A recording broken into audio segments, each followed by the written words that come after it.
Assalamu alaikum student. This is Dr. Navishad, your course instructor. Today we will talk about selectable and screenable markers. Student, when we perform different experiments related to the plant transformation, we have to require different markers for the selection and screening of desired cells or organisms. Like we can select bacteria and plant embryos by using different types of markers. So today we will talk about markers. What are the markers, difference between selectable and screenable markers, what types of the markers are commonly used for plant transformation or for the animal studies. So let's start. First of all, marker. What is marker? A marker gene is used in molecular biology to determine either a piece of DNA has to be successfully inserted into the host organism or not. Actually, markers helps us to confirm the presence of our required gene into the cell or into the organism. There are two types of the marker genes. One is a selectable marker and other is screenable markers. Selectable markers have two other types. One is antibiotic marker, other is non-antibiotic markers. Non-antibiotic markers also have two more types: endogenous marker and nutritional markers. The screenable markers are of two categories. One is the fluorescence markers. These markers give fluorescence into the tissue of the organism. Most commonly using markers are GFP, RFP. GFP is a green fluorescent protein. RFP is the red fluorescent protein. Same here. YFP, yellow fluorescent protein, is also available and using for screening. Other type of marker is a colorimetric markers. In colorimetric assay, we can use Gus or Lagzi. Gus assay is also called histochemical assay. Lagzi gene is used for the selection of required bacteria.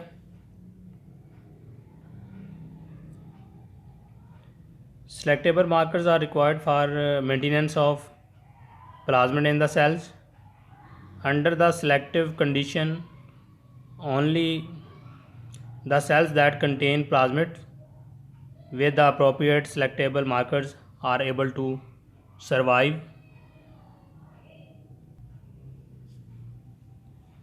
Commonly, genes that show resistance to various antibiotics are used as selective markers in cloning vectors.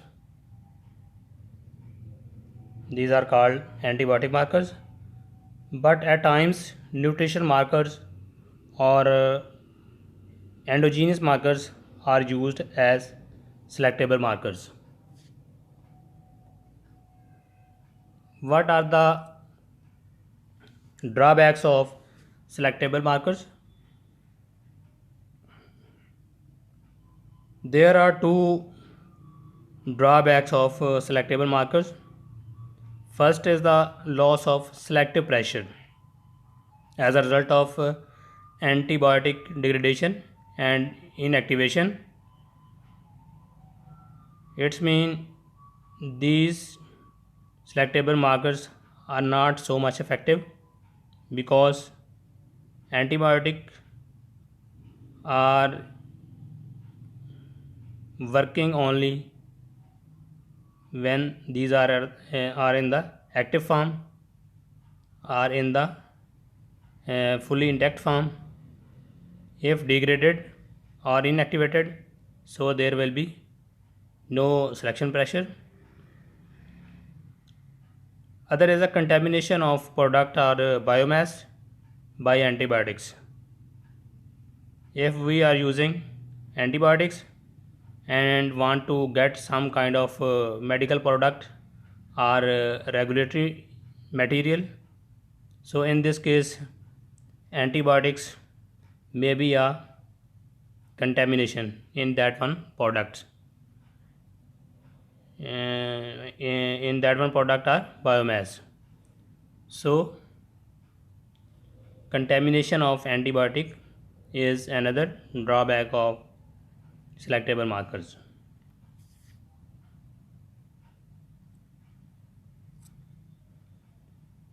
Selectable marker will protect organism from a selective agent.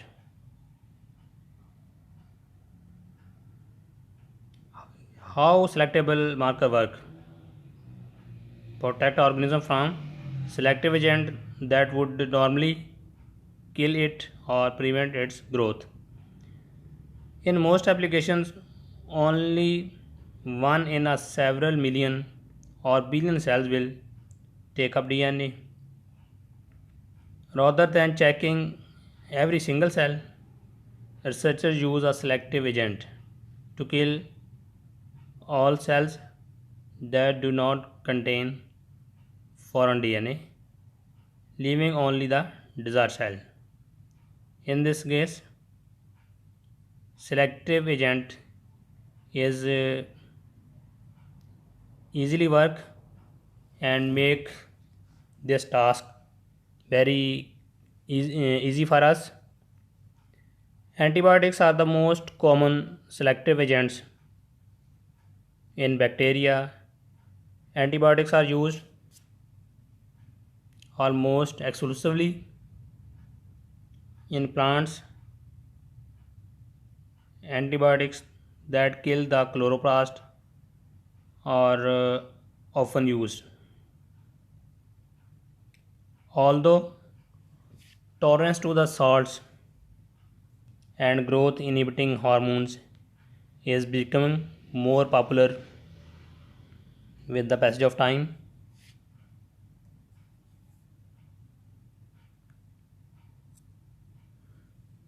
there are few selectable markers using for research purposes. These selectable markers used specially for plant transformation.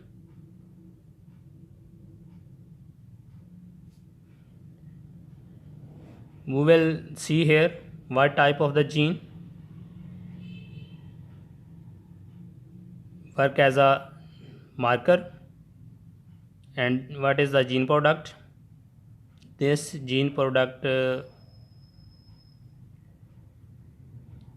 used to select for a specific agent, and last will be the gene source from where such kind of genes are obtaining. First gene like AADA, its gene product is amino glycoside 3 adenyl transferase. This is a protein which work against streptomycin, spectinomycin. Against these two antibiotics, this gene product work. From where this gene obtained?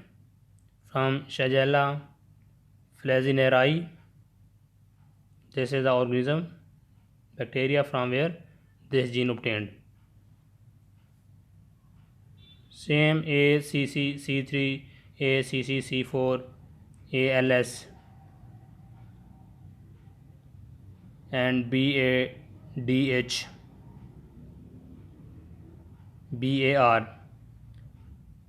I will talk here about BADH, betaine aldehyde dehydrogenase. This protein work against betaine aldehyde, and BADH obtained from the Spinacia oleracea plant. Another gene is a BAR.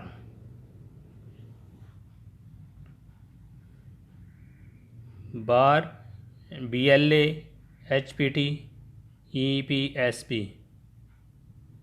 HPT is also commonly used marker. EPSP synthase is also used routinely. HPT gene, its product is hygromycin phosphotransferase, and this protein or enzyme work against hygromycin B substance, and this gene obtained from the E. coli bacteria. EPSP synthase enzyme, its EPSP synthase gene and same name with this enzyme, 5-enol pyruvyl schematase 3-phosphate synthase. This enzyme work against glyphosate, which is a herbicide, and EPSP synthase obtained from the Pechonia hybrida. Three genes AADA, BADH and BAR, BAR. These three genes are also used for the chloroplast transformation, plant transformation as well as chloroplast transformation.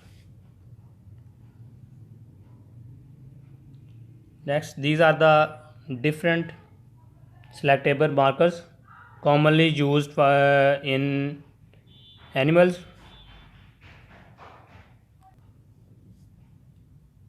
Here I will talk only about most commonly using markers, which are the HISD, HPT, NEW and TRPB. HISD gene, its product is histidinol dehydrogenase, and this gene obtained from Salmonella typhimurium. And what type of the selection is through this gene? This gene show resistance to the histidinol. HPT is the same type of the marker as we studied in plant markers. Hygromycin phosphotransferase is a product of this HPT gene, and this gene obtained from the E. coli bacteria, and hygromycin phosphotransferase help to resist to hygromycin B. New or NPT2 neomycin phosphotransferase is a product of this gene, and this gene obtained from the E. coli bacteria.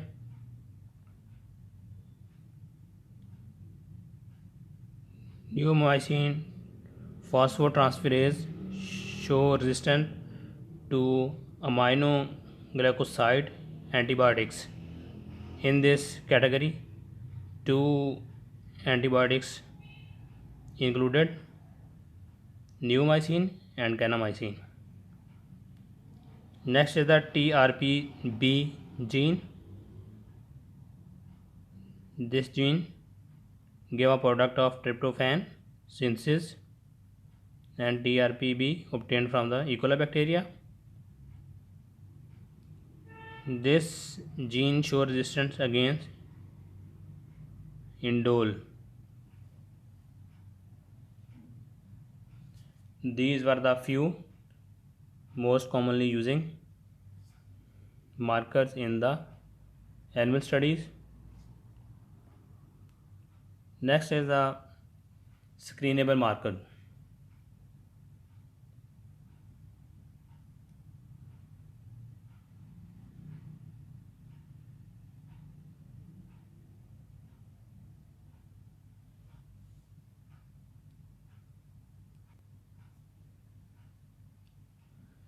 Screenable markers are the reporter genes are the example of the screenable markers. These are different from the selectable markers in that they do not show a property that allow transformed cell to survive under selective conditions. So there is no any kind of selection here. Instead of this, screenable markers encode a product that can be detected using a simple and inexpensive assay like gas assay or fluorescence assay.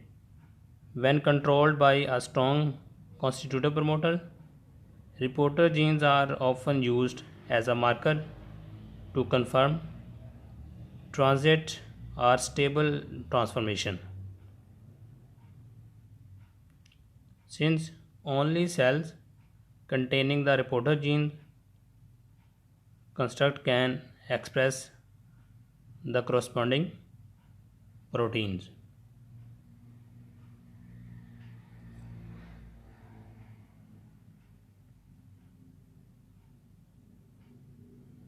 Importantly, the assay used to detect reporter gene activity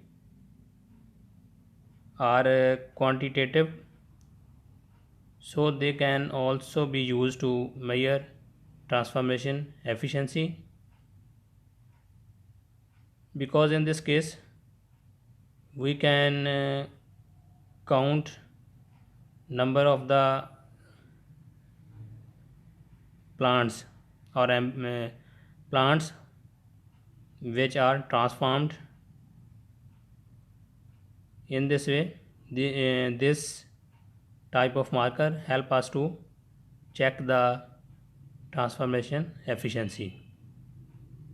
If attached to a clone promoter, reporter genes can therefore be used to determine transcriptional activity in different cell types and under different conditions.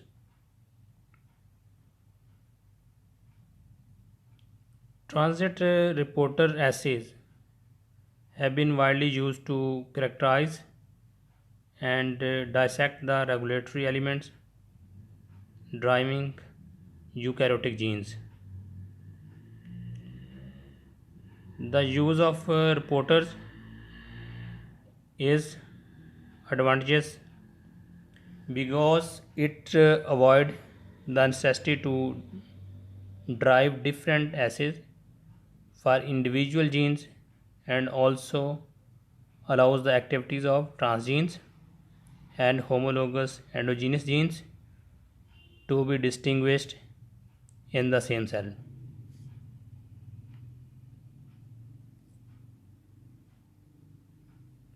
Here is an example of in vitro promoter analysis using chloramphenicol acetyl transferase.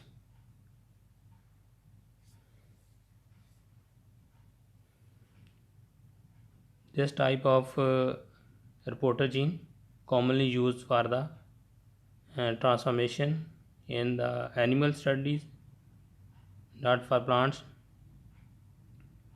The first reporter gene to be used in animal cell was the cat. This gene obtained from the E. coli and especially derived from the transposon TN9. This gene encodes the enzyme chloramphenicol acetyl transferase, shortly say CAT, which allow resistance to the antibiotic chloramphenicol. How show resistance? By transferring acetyl groups onto the chloramphenicol molecule from acetyl CoA.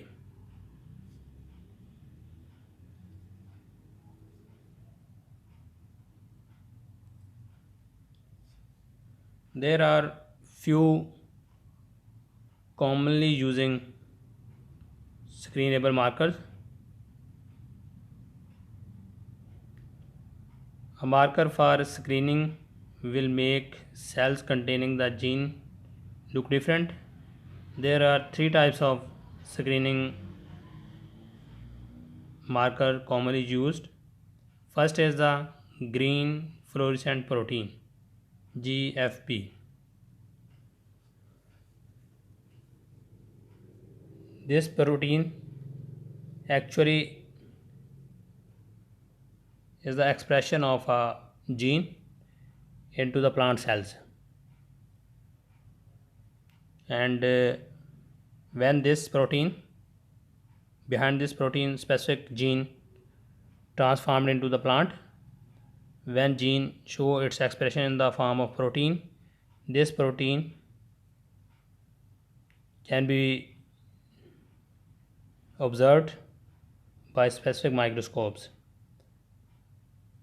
GFP makes cell glow green under UV light. A specialized microscope is required to see individual cells. Yellow and red version are also available. For yellow we can say YFP and for red we can say RFP. So researcher can look at multiple genes at once.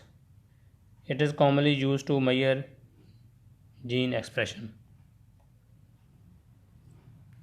Next is the Gus assay, which is also called histochemical assay. Gus assay or histochemical assay. In this case, beta glucuronidase enzyme used.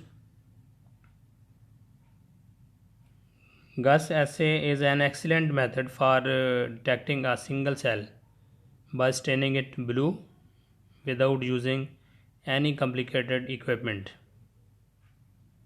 So it is very simple method. Just we have to introduce or insert Gus gene into a suitable vector with your desired genes.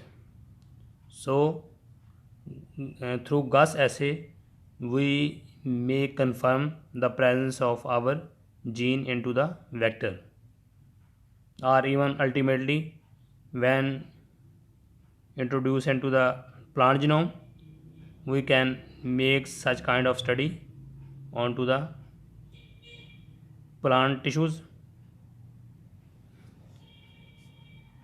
We can use Gus assay for plant embryo, we can use for plant leaf tissue or stem tissue or even root tissue.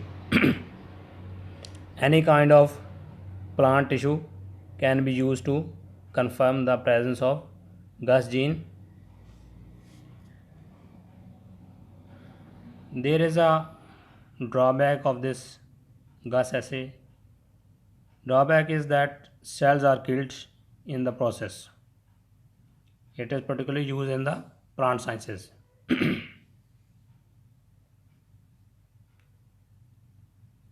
Third one is blue white screening, which is used for the bacteria.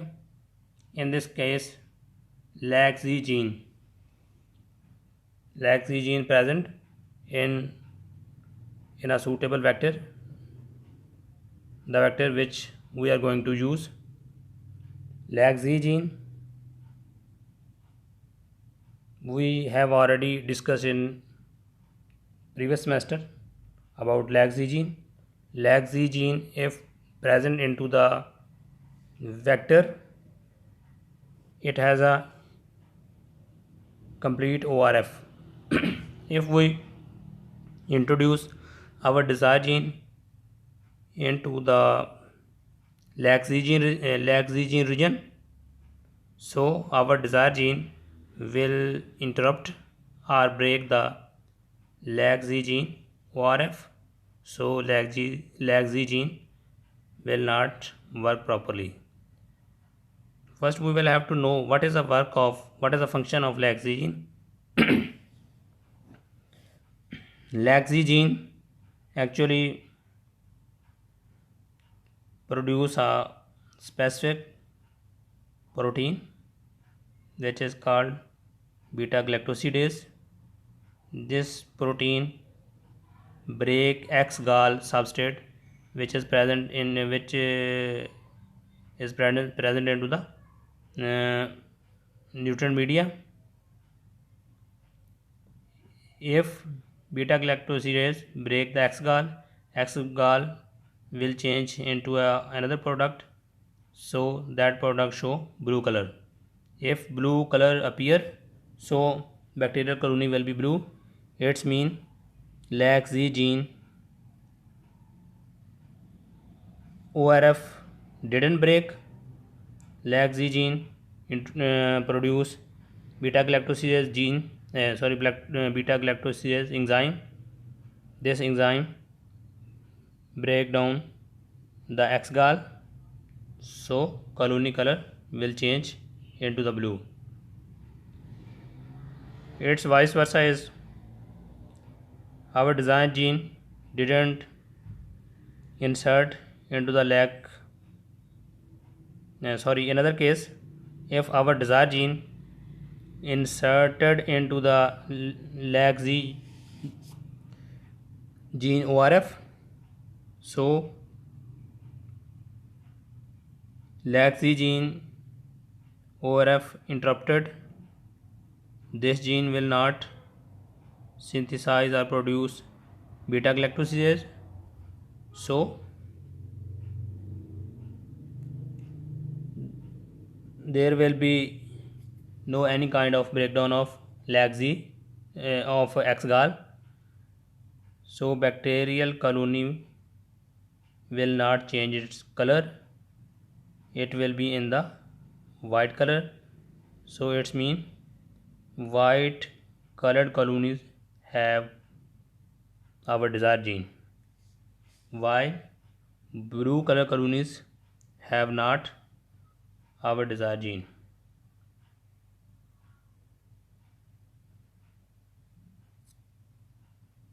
This is another marker NPT2 we have studied in animal markers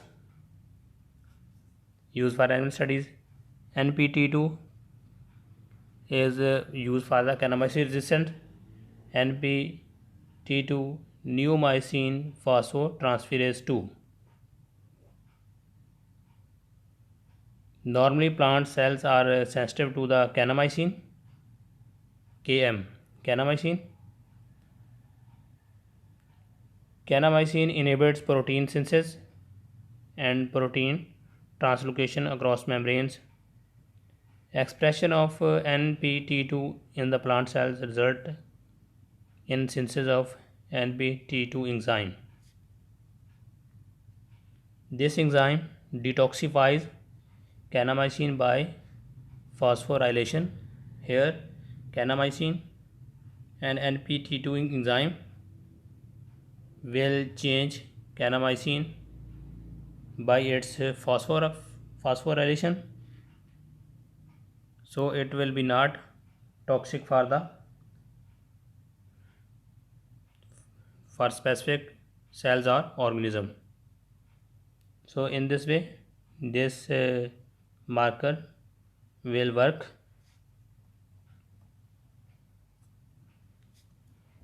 At the last, LAGZ gene, a screenable marker, which I have already discussed with you.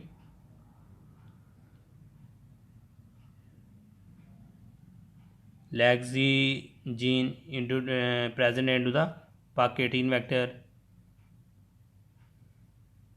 Two possibilities are there. If LAGZ gene ORF complete, then what will be happen? And another case, if LAGZ gene ORF interrupted by the gene, then what will be the result? X-gall have no color. When X-gall will break into another compound or degrade into another compound, then blue color will be appear. When our desired gene introduced into the LAGZ gene ORF, in that case white colonies will be appear. So LAGZ gene is a screenable marker which is most commonly using in different search labs. So students, this is all about selectable and screenable markers. Hope you understand and you can differentiate between selectable and screenable markers. And important thing is their examples. You should thoroughly study different examples for screenable and selectable markers.